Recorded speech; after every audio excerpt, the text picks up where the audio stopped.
నమస్తే. మామూలుగా మనం శత్రువులైనా సరే పుట్టినరోజుకు విషెస్ చెప్తాము అంటే ఇంటికి వస్తాము అని అడిగిర్రనుకో ఓకే రండి అని చెప్తారు. ఎవరైనా సరే ఎంత పెద్ద శత్రువులైనా సరే. ఎందుకు అంటే కర్టసీ అది. కానీ పుట్టినరోజు రోజు విషెస్ చెప్పేటందుకు ఇంటికి వస్తాము అంటే కూడా ఒక ఆయన ఇంకొక ఆయనకు అపాయింట్మెంట్ ఇవ్వలేదట. ఎవరంటే ఆయన మన రాష్ట్ర ముఖ్యమంత్రి రేవంత్ రెడ్డి గారు. రేవంత్ రెడ్డి గారి హైకమాండ్ ఉంది కదా, వాళ్ళ హైకమాండ్ కాంగ్రెస్ పార్టీ, వాళ్ళ హైకమాండ్లో ఉన్నటువంటి నాయకుడు, ముఖ్యమైనటువంటి నాయకుడు రాహుల్ గాంధీ గారి బర్త్డే నిన్న. అయితే మన రేవంత్ రెడ్డి గారు విషెస్ చెప్పేటందుకు వస్తాము అని అడిగితే అపాయింట్మెంట్ కూడా ఇవ్వలేదు అనేది ఇవాళ కాంగ్రెస్ పార్టీలో చర్చ జరుగుతుంది. ఎందుకు ఆయన ఏదో ఇక్కడుండి అడగలే అపాయింట్మెంటు, ఆయన ఢిల్లీకి పోయిండు, ఢిల్లీలోనే ఉన్నాడు. ఢిల్లీలో చాలామంది నాయకులు కలిసిర్రు ఆయనను.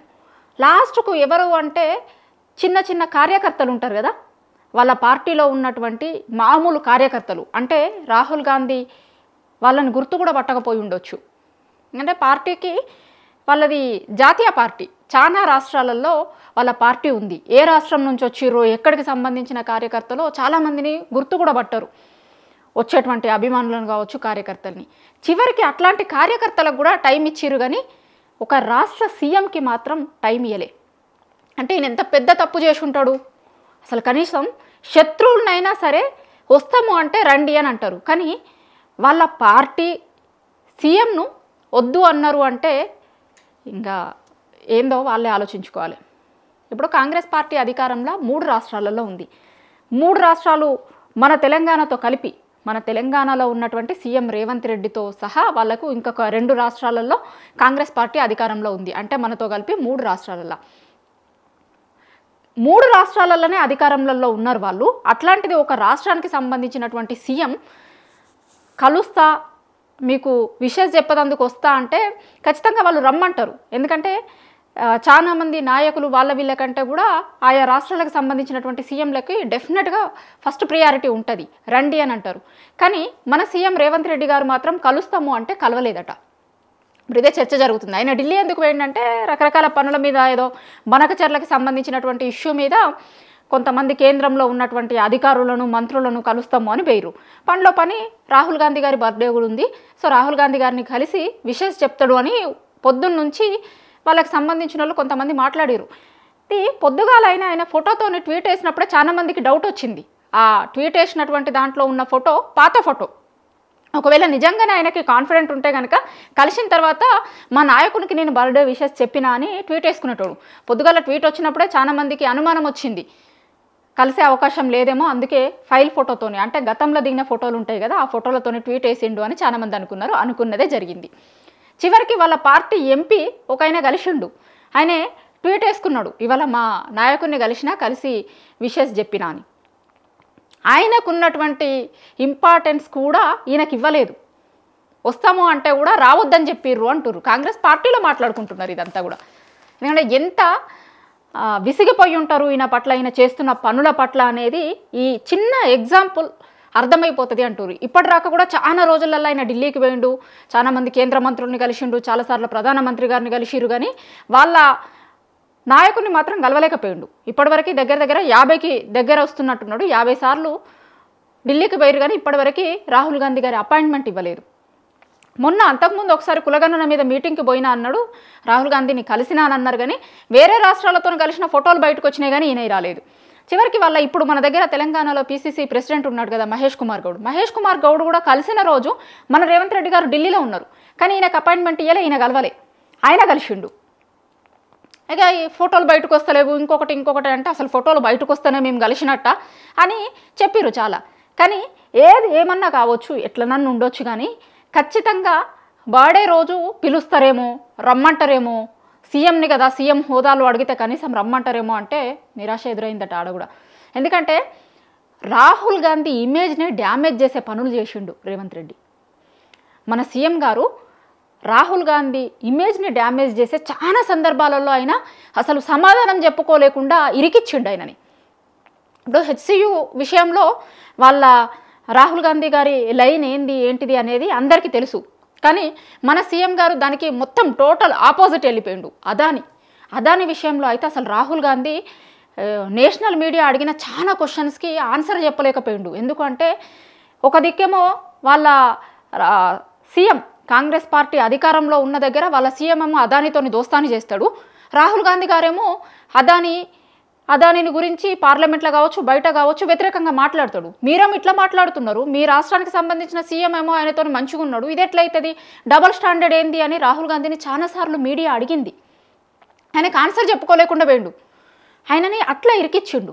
ఇంకా చాలా ఇష్యూస్ చాలా సందర్భాలల్లో దానివల్లనే అసలు రాహుల్ గాంధీని చాలాసార్లు తెలంగాణకి రమ్మన్నప్పుడు కూడా రాలేదట. ఆయన నేను రాను అని చెప్పారు, మొహం మీదనే చెప్పిండు. లేదు అంటే వేరే ఏవో పనులు ఉన్నాయి అని రకరకాల కారణాలు చెప్పుకున్నారు అనేది కూడా చెప్తారు.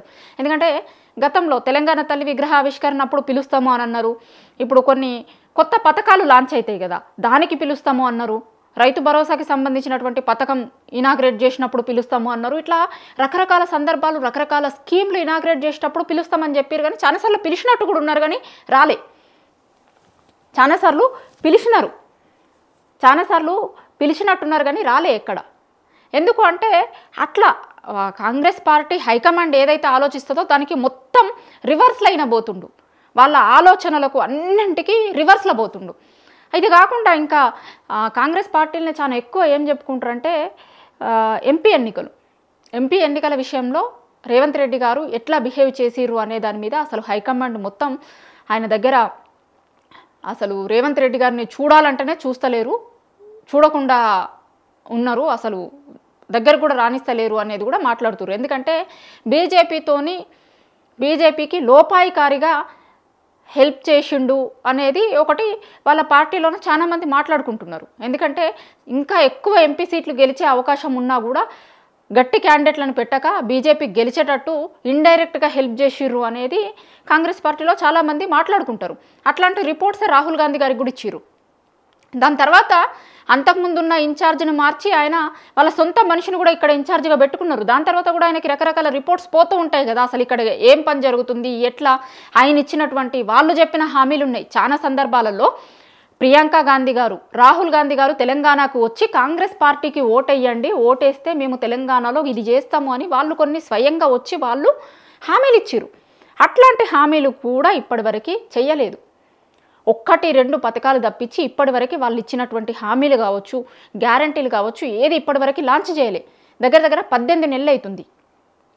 సో ఇవన్నీ కూడా రాహుల్ గాంధీ గారి మైండ్లో ఉండుంటాయి ఖచ్చితంగా. అరే నమ్మి మనం ఇంత పెద్ద అవకాశం ఇస్తే కాంగ్రెస్ పార్టీలో ఉన్న చాలామంది సీనియర్లను పక్కకు పెట్టి అప్పుడే వచ్చినటువంటి వ్యక్తికి కూడా ఇచ్చినా కూడా మా ఆలోచనలకు అనుగుణంగా కాకుండా ఇంకోదేదో ఇంటెన్షన్ పెట్టుకొని ఈయన పనిచేస్తుండు అనేది రాహుల్ గాంధీ గారి మైండ్లో ఉంది. అందుకే పుట్టినరోజు నాడు కలుస్తా అన్నా కూడా సామాన్య కార్యకర్తల్ని కూడా కలిసిండు, కానీ సీఎం రేవంత్ రెడ్డి గారిని అయితే కలవలేదు. చాలా కోపంగా ఉన్నాడు రాహుల్ గాంధీ రేవంత్ రెడ్డి గారి మీద అనేది ఇప్పుడు కాంగ్రెస్ పార్టీలో చర్చ జరుగుతుంది. మొన్న కూడా బండారు దత్తాత్రేయ గారి బుక్ రిలీజ్ అప్పుడు కూడా ఏం మాట్లాడిండు, ఏ స్కూల్ అన్నాడు, ఏ కాలేజ్ అన్నాడు కూడా అన్ని రిపోర్ట్స్ పోయి ఉంటాయి. ఎప్పటికప్పుడు కాంగ్రెస్ పార్టీలో ఎట్లుంటుందంటే మాట్లాడిన ప్రతిదీ ఇక్కడ ఉన్నటువంటి పార్టీ నాయకులు ఏం మాట్లాడుతున్నారు, దాంతోపాటు వాళ్ళ ముఖ్యమంత్రి ఏం మాట్లాడుతుండు అనేది కూడా రిపోర్ట్స్ పోతాయి. ఇక్కడ ఉన్నటువంటి ఇన్ఛార్జీలు చేసే పని అది ఉంటుంది. చాలా రిపోర్ట్స్ ఇస్తూ ఉంటారు.